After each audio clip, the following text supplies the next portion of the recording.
आपने कई बार सुना होगा कि हमारे पूर्वज बंदर हैं और उन्होंने 2 पैरों पर चलना सीखा। उनकी हाइट इंसान से कम होती थी, तो फिर अश्वत्थामा की हाइट इतनी ज्यादा कैसे हो सकती है? क्या हमारे वैज्ञानिकों से कोई भूल हुई है, या फिर हमें इतिहास में कुछ अलग पढ़ाया जाता है, या विज्ञान ने कोई ऐसा पहलू छोड़ दिया है जिसके बारे में भी बात की जानी चाहिए थी? आज बात करते हैं एक ऐसे ही महान और शक्तिशाली योद्धा की जिसकी हाइट 10 फीट से ज्यादा है और वो बहुत ज्यादा ताकतवर है। ट्रेलर के अनुसार वो बहुत ही स्पीड से आने वाली एक गाड़ी को पल में रोक सकता है सिर्फ अपने एक पैर की मदद से। कंक्रीट की मोटी दीवारों को एक झटके में गिरा सकता है। ऐसी और भी कहानियां उनके शक्तिशाली होने की। और तो और कुछ लोग कहते कि अश्वत्थामा एक हथियार से पूरी दुनिया को खत्म करने की ताकत रखते थे। जिस हथियार की हम बात कर रहे हैं उसके बारे में आपने भी सुना होगा। हम बात कर रहे हैं ब्रह्मास्त्र की। अश्वत्थामा के पास एक ऐसा हथियार था जिससे वह पूरी विश्व को खत्म करने की शक्ति रखता था। लेकिन क्या आप जानते हैं अश्वत्थामा इकलौते ऐसे शक्तिशाली चिरंजीवी नहीं है, बल्कि इनकी तरह और भी चिरंजीवी हैं जो मिलियन ऑफ सालों से पृथ्वी पर मौजूद हैं। तो क्या सच में लोग पृथ्वी पर कहीं हो सकते हैं जो इतनी उम्र के हों और इतने शक्तिशाली हों? और क्या अश्वत्थामा के पास वाकई में इतनी ज्यादा शक्तियां? तो चलिए जानते हैं। आज से 66 मिलियन साल पहले पृथ्वी पर डायनासोर का राज हुआ करता था और उनके कंकाल आज भी कहीं न कहीं हमें मिल जाते हैं। उनकी हाइट 120 फीट तक थी। ये डायनासोर भी अलग अलग स्वभाव के थे। कुछ शांत थे, कुछ बहुत ही ज्यादा खूंखार थे, कुछ बहुत ज्यादा विशाल थे, तो कुछ छोटे थे। कुछ जमीन पर रेंगने वाले थे तो कुछ आकाश में उड़ने वाले थे। हालांकि समय के साथ साथ इनका भी अंत हो गया और आज जो मुर्गे और पक्षी धरती पर मौजूद हैं तो इनकी हाइट तो इनके पूर्वजों के पंजों से भी कम है। 1911 में लवलॉक नेवाडा में मिली एक जायंट केव जिसमें वैज्ञानिकों को कई जायंट स्केलेटन मिले हैं जो 7 से 9 फीट तक लंबे इंसानों के बताए गए हैं। इस तरह के जायंट स्केलेटन दुनिया के अलग अलग हिस्सों में मिले हैं जिनकी उम्र 3000 साल और उससे भी पीछे तक जाती है। आज की मॉडर्न टेक्नोलॉजी को यूज करने वाले इंसानों से पहले भी पृथ्वी पर कई सक्सेसफुल सिविलाइजेशन रह चुकी हैं जो इंजीनियरिंग और टेक्नोलॉजी में इतने एडवांस थे कि उनकी इंजीनियरिंग का लोहा आज भी माना जाता है, जैसे सिंधु घाटी की सभ्यता या फिर इजिप्शियन सिविलाइजेशन। लेकिन इसके बावजूद उन सिविलाइजेशन का विनाश हुआ और उनकी सब नॉलेज कहीं खत्म हो गई। अब उन सारी कहानियों के जरिए हम आपको यही बताना चाहते हैं कि कई बार हम जिन शक्तिशाली जानवरों और इंसानों की कहानियां सुनते हैं, कई बार उनमें काफी हद तक सच्चाई भी हो सकती है। हो सकता है विज्ञान से कोई ऐसा पहलू छूट गया हो जो हमारे लिए जानना बहुत जरूरी है, या विज्ञान को उनके कोई अवशेष न मिले हों। और ये बात हम साइंटिफिकली भी जानते हैं कि आज से लाखों करोड़ों साल पहले जब पृथ्वी पर ऑक्सीजन लेवल काफी ज्यादा था, तब पृथ्वी पर मौजूद छोटे छोटे जीवों से लेकर आम, पेड़ पौधे और काफी जायंट बड़े हुआ करते थे। तो क्या ऐसा नहीं हो सकता कि हमारे ग्रंथ महाभारत और रामायण में मौजूद पावरफुल कैरेक्टर्स, इवेंट्स और टेक्नोलॉजी की जो कहानियां आज हम फैसिनेटिंग और अनबिलीवेबल लगती हैं, वो सब एक समय में इतने रियल रहे हों? क्या आज से 100 साल पहले आपने सोचा था कि मनुष्य इतना ज्यादा एडवांस हो जाएगा? 90s के लोगों तक ने नहीं सोचा था कि हम 2024 में इतने ज्यादा एडवांस हो जाएंगे। इस तरह के फोन इस्तेमाल करेंगे, इस तरह के माइक पर हम रिकॉर्डिंग कर रहे होंगे और इस तरह के इंस्ट्रूमेंट पे आप उसे देख रहे होंगे। तो फिर हजारों साल पहले तो पता नहीं क्या हुआ होगा। अश्वत्थामा जैसे ताकतवर इंसान जो आज से हजारों साल पहले पृथ्वी पर जायंट ह्यूमन की तरह इवॉल्व हुए हों, जो हम इंसानों के मुकाबले कई गुना ज्यादा ताकतवर रहे हों और उनकी हाइट हम इंसानों के मुकाबले 10 से 12 फीट की रही हो, तो चलिए उसको थोड़ा समझने की कोशिश करते कि कल की मूवी में अश्वत्थामा को इतना शक्तिशाली दिखाया गया वो कैसे है। अश्वत्थामा के माथे पर एक मणि क्यों है और कैसे दूसरे चिरंजीवी इस दुनिया के अंत का इंतजार कर रहे हैं। महाभारत के अनुसार अश्वत्थामा पृथ्वी पर हजारों साल से जीवित हैं। ये 7 चिरंजीवी में से एक हैं। चिरंजीवी यानी वो जो हम साधारण इंसानों की तरह जन्म और मृत्यु के साइकिल को फॉलो तो करते हैं, परंतु उनकी ग्रोथ रेट बहुत स्लो होती है। वो अपनी इच्छा से लंबे समय तक जी सकते हैं, जिसके कारण उन्होंने अपनी आंखों के सामने कई एडवांस ह्यूमन सिविलाइजेशन का राइज एंड फॉल देखा है।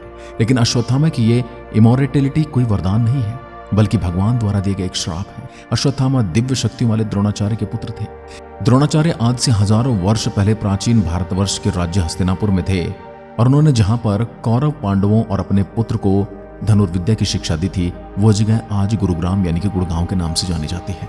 गुरु द्रोणाचार्य उस काल के सबसे प्रभावशाली गुरुओं में से एक थे। यहीं पर अश्वत्थामा ने इन राजकुमारों के साथ कई दिव्य शक्तियों और अस्त्रों का ज्ञान लिया। ऐसे अस्त्र जो पंच तत्वों यानी आकाश, वायु, अग्नि, जल और पृथ्वी को कंट्रोल कर सकते हैं, जिनसे अश्वत्थामा को इतनी पावर मिलती थी कि उनके सामने किसी का भी टिक पाना लगभग नामुमकिन था। पर इसके अलावा भी अश्वत्थामा के पास कुछ ऐसा था जो इन्हें कौरवों और पांडवों से भी ज्यादा शक्तिशाली और देवताओं तक को टक्कर देने वाला बना देता था, और वो था उनके माथे पर मौजूद एक मणि।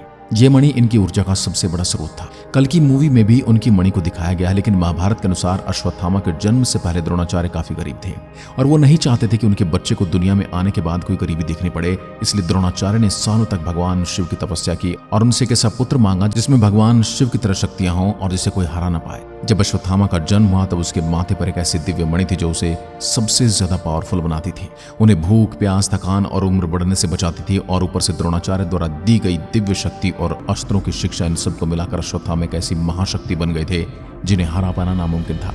बचपन में ही अश्वत्थामा के साथ ट्रेनिंग लेने के दौरान कौरवों के सबसे बड़े भाई दुर्योधन ने यह बात जान ली थी, इसलिए उसने अश्वत्थामा के साथ दोस्ती की थी और उसे एक भाई की तरह रखा। शिक्षा खत्म होने के बाद आधे पांचाल का राजा अश्वत्थामा को सौंप दिया गया था। उसके बाद जब पांडवों को वनवास जाना पड़ा था तो उनके सबसे सुंदर नगर को भी अश्वत्थामा को सौंप दिया गया था, क्योंकि दुर्योधन चाहता था कि अश्वत्थामा उनके साथ जुड़ा रहे। इसलिए उसने अपनी सबसे पसंदीदा राजधानी भी राज करने के लिए अश्वत्थामा को ही सौंप दी थी। जब कौरवों और पांडवों के बीच युद्ध की शुरुआत हुई तो दुनिया के सबसे बड़े महारथियों में से एक अश्वत्थामा दुर्योधन की ओर से लड़े। जिस समय द्रोणाचार्य कौरवों की सेना का नेतृत्व कर रहे थे तब उन्हें रास्ते से हटाने के लिए पांडवों ने अश्वत्थामा की मौत का झूठा भ्रम फैला दिया था। बेटे की मृत्यु की खबर सुनकर द्रोणाचार्य अस्त्र त्याग देते हैं और फिर धृष्टद्युम्न उनका वध कर। पिता की मृत्यु की खबर सुनकर अश्वत्थामा इतने क्रोध से भर गए कि उन्होंने नारायण अस्त्र और अग्नि अस्त्र का इस्तेमाल कर दिया। हालांकि श्री कृष्ण की वजह से पांडव बच गए। दुर्योधन और भीम के बीच भी एक बड़ा युद्ध हुआ जिसमें दुर्योधन काफी बुरी तरह से जख्मी हुआ था। उसकी हालत देखकर अश्वत्थामा ने पांडवों से बदला लेने की सोची। उसने नियमों का उल्लंघन करके पांडवों के कैंप पर रात को हमला कर दिया। उस रात पांडव तो वहां नहीं थे, लेकिन उनके बच्चे वहां सोए हुए थे। अश्वत्थामा ने बच्चों का वध कर दिया। अश्वत्थामा ने सोए हुए बच्चों की हत्या। अश्वत्थामा ने वो कर दिया जो कौरव तक नहीं कर पाए थे। उसने पांडवों के पूरे वंश को समाप्त कर दिया था। अब बचा था सिर्फ अर्जुन के पुत्र अभिमन्यु का पुत्र, जो कि अभी तक उत्तरा के गर्भ में था, जिससे जुड़ी भी एक कहानी है। जब अश्वत्थामा ने ब्रह्मास्त्र का प्रयोग करना चाहा तब अर्जुन ने भी ब्रह्मास्त्र चलाया, लेकिन वेद व्यास जी ने उन्हें ऐसा करने से रोक दिया और अर्जुन ने अपना बाण वापस ले लिया। वहीं अश्वत्थामा ब्रह्मास्त्र वापस नहीं लेना जानता था, लेकिन उसे किसी बड़े पर्वत की तरफ ब्रह्मास्त्र चलाने को कहा गया। अश्वत्थामा गुस्से से भरा था, उसकी बुद्धि काम नहीं कर रही थी और इसलिए उसने बाण उत्तरा के गर्भ पर चला दिया। जिसके बाद कृष्ण ने क्रोध में उसी रोगी होने का श्राप दे डाला कि तुम पृथ्वी पर यूं ही भटकते रहोगे, तुम्हारे शरीर से बदबू आएगी, लोग तुमसे दूर भागेंगे। और साथ में उन्होंने अश्वत्थामा के माथे की मणि भी निकाली, जिसके बाद उसके शरीर से लगातार खून बहने लगा और आज तक बहता है। मृत्यु भी अश्वत्थामा के पास नहीं आ सकती, लेकिन क्या आप जानते हैं पृथ्वी पर मौजूद अश्वत्थामा इकलौता चिरंजीवी नहीं, बल्कि उनको मिलाकर 7 चिरंजीवी इस पृथ्वी पर मौजूद हैं। इसमें सबसे पहले हैं राजा बलि, जिनकी भेंट भगवान विष्णु के वामन अवतार से हुई थी।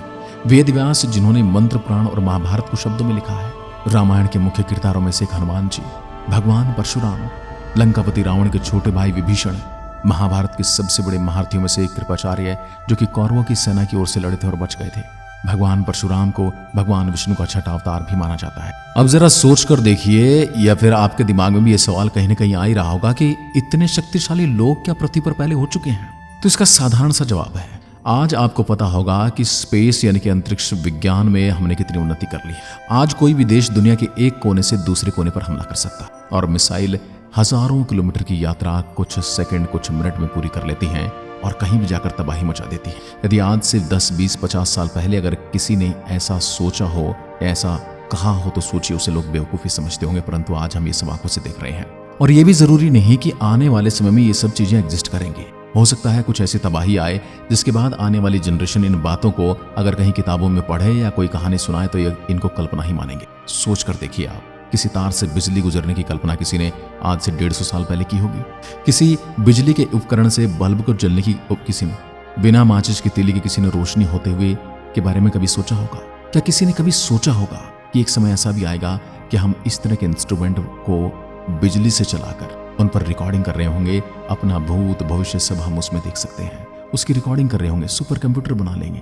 अगर इन सभी उपकरणों में से सिर्फ एक इलेक्ट्रिसिटी हटा दी जाए तो सारे उपकरण बेकार हो जाएंगे। चाहे आपके चलते हुए विमान हो, चाहे आपकी सड़क पर दौड़ती हुई गाड़ियां हों, चाहे आपके जीवन में लाइट का बल्ब हो, चाहे कंप्यूटर हो, लैपटॉप हो, मोबाइल हो, कुछ भी हो, सब वेस्ट हो जाएंगे। तो उसके बाद यदि कोई इनके बारे में बताएगा कि किसी लैपटॉप पे या किसी मोबाइल से हम इस तरह की तस्वीरें लिया करते थे, तो ये कपोल कहानियां ही लगे। और जब प्रकृति बदलाव लाती है तो वह ऐसा बदलाव लाती है कि पीछे कोई सबूत भी नहीं छोड़ती है, और अगर छोड़ती भी तो उसको समझने में हमें हजारों साल लग जाए। तो इसका जवाब हमें कल्कि पुराण में मिलता है, जिसमें कल्कि 2898 मूवी में दिखाया गया कि कलयुग के अंत में जब पाप और बुराई अपने चरम पर होंगे तब भगवान विष्णु के 10वें अवतार कल्कि का जन्म होगा।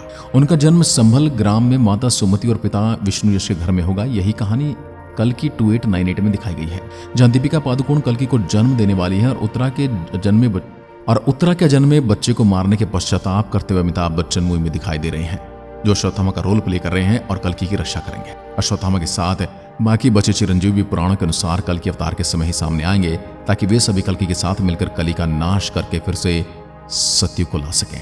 कल्कि फिल्म में फ्यूचर को दिखाया गया है, लेकिन इसकी सारी कहानी ग्रंथों से काफी मिलती जुलती है, जैसे कल्कि भगवान का आना और कली राक्षस का अंत कर। दूसरी बात, जिस हिसाब से मूवी में फ्यूचर साइंस को दिखाया गया है, उस पर आज मुश्किल है कि हम यकीन कर पाएं, पर आने वाले समय में हो सकता है कि यह संभव हो पाए। क्या आप ये सब मानते हैं? कमेंट में लिखकर जरूर बताइएगा। जय हिंद, जय भारत।